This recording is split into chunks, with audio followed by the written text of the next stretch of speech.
शुभम शर्मा जी दिल्ली से। हरिवंश। गुरुदेव आपके चरणों में कोटि कोटि प्रणाम।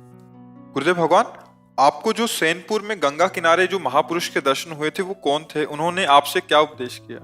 आपने एक बार सत्संग में बताया। हाँ, सत्संग में बताया। वो बड़ी दिव्य घटना थी। बड़ा किंचन जीवन वहां व्यतीत हो रहा था। पहले क्या था कि गंगा किनारे भ्रमण करते थे, तो जहाँ कहीं एकांत से आश्रम मिल जाता और शांत, तो वहाँ फिर 2 वर्ष 4 वर्ष ऐसे रुक भी जाते थे। तो वहाँ काफी समय तक रुके। वहाँ एक ही महात्मा थे, पंजीरी बाबा उनको कहते थे, क्योंकि पंजीरी प्रसाद देते थे। कभी कभी कोई श्यामावस्या पूर्णिमा गंगा स्नान करने कच्चे घाट थे तो वहाँ आ जाते थे, मगर वहाँ कोई नहीं आता था। और वहाँ भोजन व्यवस्था ये थी कि एक पुजारी जी आते थे, वो अरहर की दाल और 2 रोटी वो बनाकर भोग लगा के रख जाते थे। तो उनको दे दिए तो हम 2 बजे दिन के ऐसे ले, तो जैसे लिया तो काफी समय हो गया था वहां रहते। और बारंडा एक पुराना था, उसमें लेटते थे जाके ऐसे जमीन पे। जे ही लेटे, थोड़ी देर में ही जड़ता भाव आ गया शरीर में। जड़ता मतलब मैं हिल नहीं सकता, पूरी चेतना, कोई मतलब सो नहीं रहे, पूरा दिन का समय है, एकदम से जड़ता लगा। शरीर को क्या हो रहा है? इतने में भारी सुगंध एकदम। अरे चूंकि एकांतिक विषय है इसका क्या, पर एक बार सत्संग में वर्णन कर चुके, इसलिए आपके प्रश्न पर उसका ऐसी अद्भुत सुगंध जो एक मतलब उन्माद पैदा कर रही, हिल नहीं सकते हम। ऐसे बारंडा था और ऐसे गंगा जी बिल्कुल मतलब 150 कदम दूर। तो मतलब लेटे लेटे आराम से गंगा जी को देख सकते हो। दृष्टि तो खुलाई थी, देखा कि गंगा जी की धारा से एक महापुरुष प्रकट हुए, श्वेत वस्त्र धारण किए हुए, ऊपर और नीचे भी श्वेत केश, बड़ी अद्भुत कांति। ये हम कोई स्वप्न नहीं देख रहे थे। और धीरे धीरे कदम उनके चले आ रहे हैं और वो कुछ बोल रहे हैं। नजदीक जब आए तो आभास है कि ये सुगंध जो हमें पहले आई थी वो इनके श्रीअंग से आई थी। एकदम अद्भुत सुगंध, अद्भुत कोमलता, एक दिव्यता। और वो आए, सर को उठाया, ऐसे गोद में रख लिया और बस ऐसे हाथ ऐसे यहाँ कर रहे थे, ऐसे ऐसे, और बोलते जा रहे थे। वो जीवन में उसी क्षण से स्वीकार किया, जो बस ऐसे 2 मिनट ऐसे, फिर उठे। ये कोई स्वप्न नहीं था। और फिर गए और गंगा जी की धारा में ऐसे लीन हो गए। बड़े व्यक्त अव्यक्त महापुरुष हैं।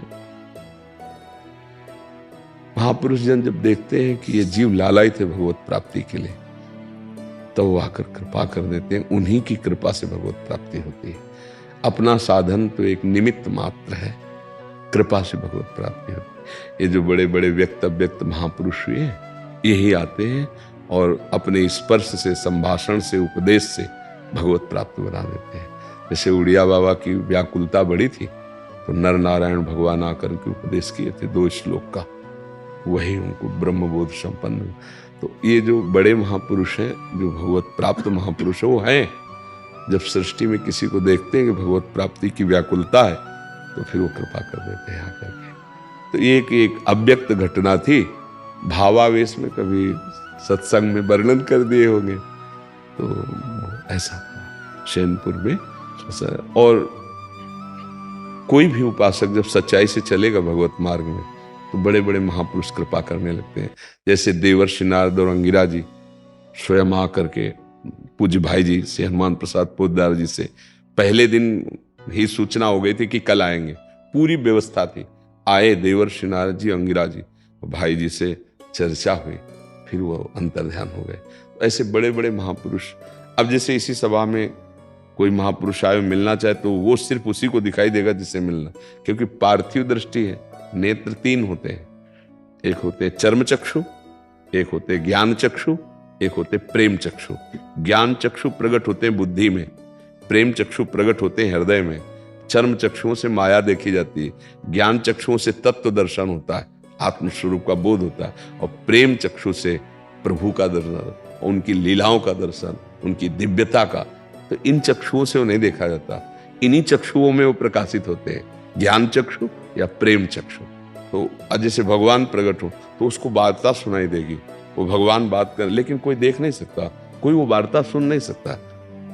यही वार्ता होगी, वो सुनाई नहीं देगी। जैसे पूरी सृष्टि में फैला हुआ है कोई भी शब्द हो, अभी आप जैसे ट्रांजिस्टर नहीं होता था, बोले लखनऊ लगा, तो पकड़ के लखनऊ में क्या गया जा रहा है वो सुना दे रहा है, लेकिन यहीं बैठे बैठे वो भी वाणी फैली हुई है, लेकिन वो यंत्र है तो पकड़ लिया ना।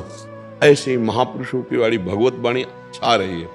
अब हृदय में जितनी ज्ञान शक्ति बढ़ेगी उतनी पकड़ता चला जाएगा, वो छाई हुई वाणी है। तो ऐसे ही बड़े बड़े महापुरुष विराजमान हैं, भगवान स्वयं विराजमान। जहां भक्त कीर्तन करता है, नाम जप करता है, मंत्र जप करता है, वहां भगवान उपस्थित। मद भक्ता यत्र गायन्ति तत्र तिष्ठामि नारदा, भगवान कहते हैं जहां मेरा नाम वाणी, जहां श्याम श्यामा तहां नाम वाणी सुनत, श्याम श्यामा सुबस नाम वाणी निकट, श्याम श्यामा प्रगट। प्रगट सुनते हैं पर हम देख नहीं पाते क्योंकि हमारे अंदर भी योग्यता नहीं, और जहां नाम जप और मंत्र तो वो योग्यता आ जाती है। समझ पा रहे हैं?